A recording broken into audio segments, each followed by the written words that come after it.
Well, hello everybody. Welcome back to my channel. Just I'll take a minute to look at some of the fresh hell this oligarchic dictatorship has gotten us into in the last week or so. Last Sunday was the sports ball super contest thingy where we pay tons of money to watch a bunch of grown men play grab ass and throw a ball around.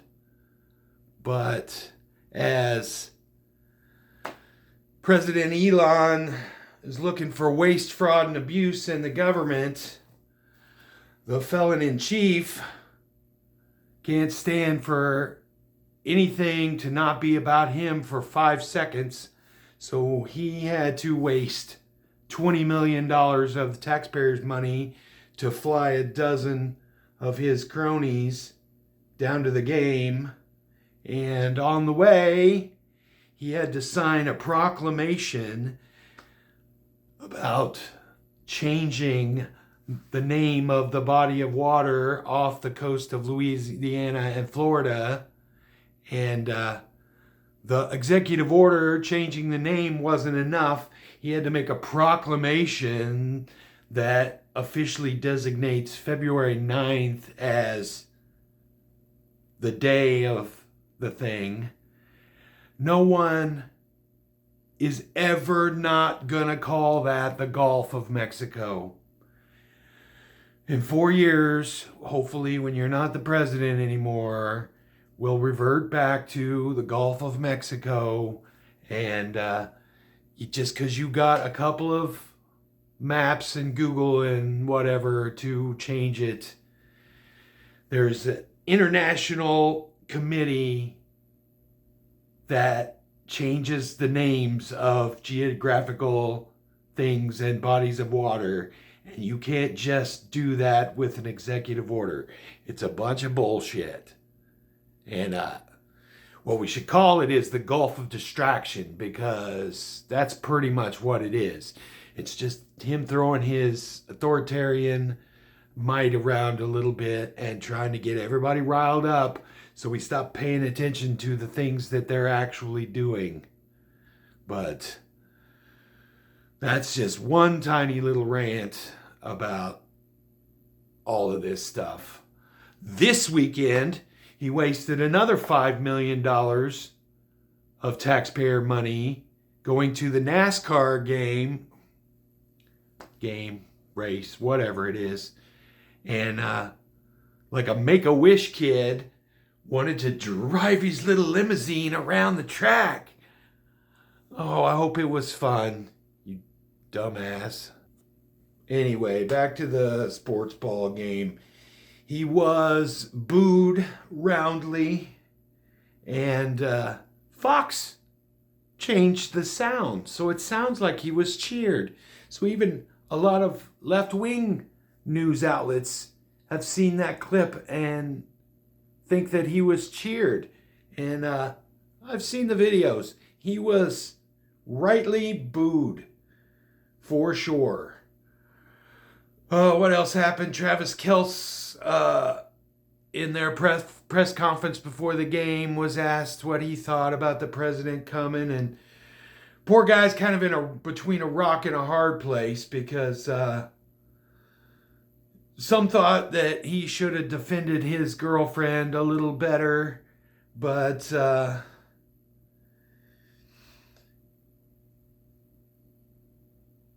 he had to stay diplomatic and tactful in his answer. The best thing you can do is not feed the trolls. It would have just got everybody riled up. They ended up losing anyway, because anything Diaper Don puts his name on ends up being a huge failure. So I'm sure they're glad that they gave his endorsement. And to be fair, Taylor Swift was booed also, but unlike President Dum Dum, she took it on the chin like a grown-up, because she was there to watch her boyfriend, not as a $20 million taxpayer-funded photo op. But I don't even want to talk about him anymore. Kendrick stole the day. Most important thing about the game was that halftime show.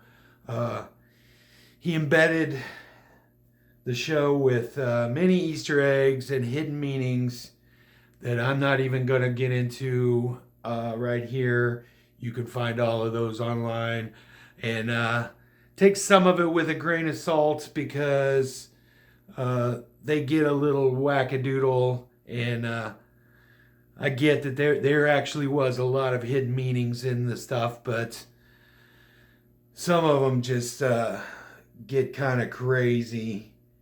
And the main point to take away is that show pissed off exactly the right people. Mainly Drake, but also all of the boomer MAGA snowflakes. I took to all the comment sections that this was terrible and worst halftime show ever. And at worst, you're showing your racism and proving the point of the whole event. And at best, you're just showing the world and your family how uncool you are. That's the bottom line. I love all the memes, too, that came out saying, I can't understand a word he's saying. From the kind of people that'll just turn around and listen to Michael McDonald or Pearl Jam. And how about all the ones saying, I don't even know who this is.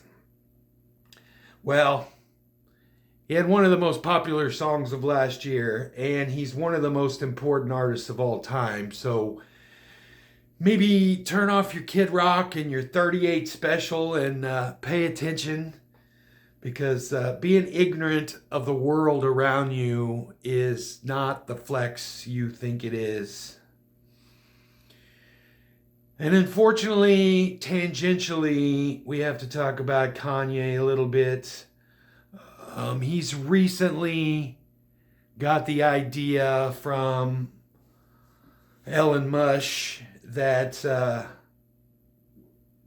autism is a decent excuse for fascism and anti-Semitism. So he's admittedly off his bipolar meds and has self-diagnosed himself as bipolar. And in the unhinged Yeet-off Hitler tweets and other things, including a Super Bowl commercial where he sent everybody to his website where he's selling a $20 swastika shirt. Yeah, that's great. He's definitely not doing their side any favors.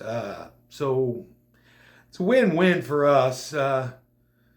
You go too far, you embarrass them a little bit. Or you just say the quiet parts out loud and they either have to deny it and it's embarrassing, or they just accept it and we know what we knew all along, that they're all a bunch of fascist, racist POSs. So keep them coming, Yee. You're doing a great job.